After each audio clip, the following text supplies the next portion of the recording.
Le déficit en matière d'enseignants au Gabon, la question continue de se poser dans nos lycées et collèges, remettant ainsi au goût du jour toute la problématique des programmes inachevés chez les apprenants. Quand les enseignants ne rechignent pas les affectations, ils abordent tout simplement un autre habit, celui de l'absentéisme. L'analyse de Wivine Ovendant et Richard Moubiwa de notre rédaction.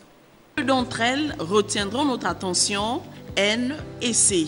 Et pour cause, elles sont de plus en plus inscrites sur les bulletins de notes des élèves des lycées et collèges publics du pays et signifient non classés.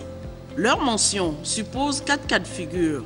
Soit l'élève ou l'enseignant a débuté les cours en retard, quand ce n'est pas l'enseignant qui s'absente de façon récurrente. Soit la matière n'est pas dispensée dans cette classe, ou encore l'apprenant n'a pas suivi ce cours et n'a donc pas composé dans cette matière. Et le dernier cas de figure, le plus fréquent d'ailleurs, demeure le manque d'enseignants dans cette matière. Absence ou insuffisance d'enseignants dans les établissements publics du pays, la problématique se pose encore aujourd'hui avec acuité, surtout dans les matières scientifiques. Conséquence immédiate, programme scolaire mal ou non suivi. Une situation qui déteint forcément sur la qualité de l'éducation et la formation des élèves, surtout au moment où nous nous acheminons vers les examens de fin d'année.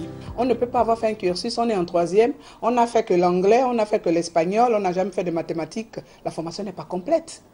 Voilà. Donc voilà pourquoi nous nous attelons, c'est ça le programme, ce sont les matières au programme. Pour que nous sachions que cet élève a tout son profil, il faudrait qu'il ait Il a été enseigné dans toutes ces matières, quitte à lui maintenant de montrer ses performances.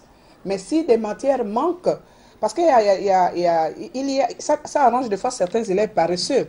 Quand il n'y a pas le professeur de telle chose, telle matière, il sera non classé et généralement les mathématiques sont hautement coefficiées.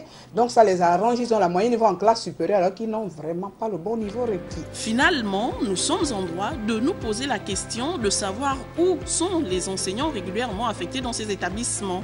Heureusement, dans certains établissements, responsables et enseignants ont su faire preuve d'ingéniosité et d'esprit patriotique en trouvant des solutions palliatives.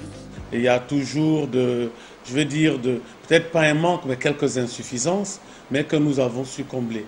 Nous avons d'abord privilégié les classes d'initiation, c'est-à-dire la 6e, les classes d'examen, les 3e, et pour les 5e et les 4e, nous avons regardé parce que n'oubliez pas qu'en fonction des diplômes, chaque enseignant a un taux horaire par semaine qu'on ne doit pas dépasser.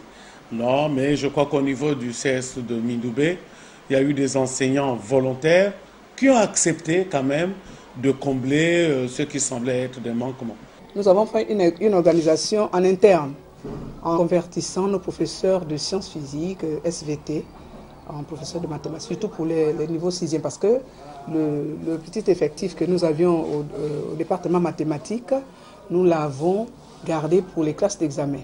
Donc les autres classes moyennes, ce sont celles-là que nous avons attribuées aux professeurs de sciences physiques, parce que le département de sciences physiques est quand même suffisamment fourni. Nous sommes arrangés, ils ont pris les classes, en attendant que l'académie et le ministère nous trouvent des enseignants. La direction d'académie provinciale est ici interpellée quant au suivi des affectations des enseignants, surtout quand on sait que certains font le choix délibéré de ne pas rallier leur lieu d'affectation, tout comme d'autres ont des préférences d'établissement ou de ville. Par ailleurs, il est impérieux de s'interroger sur la destination finale que prennent tous les enseignants.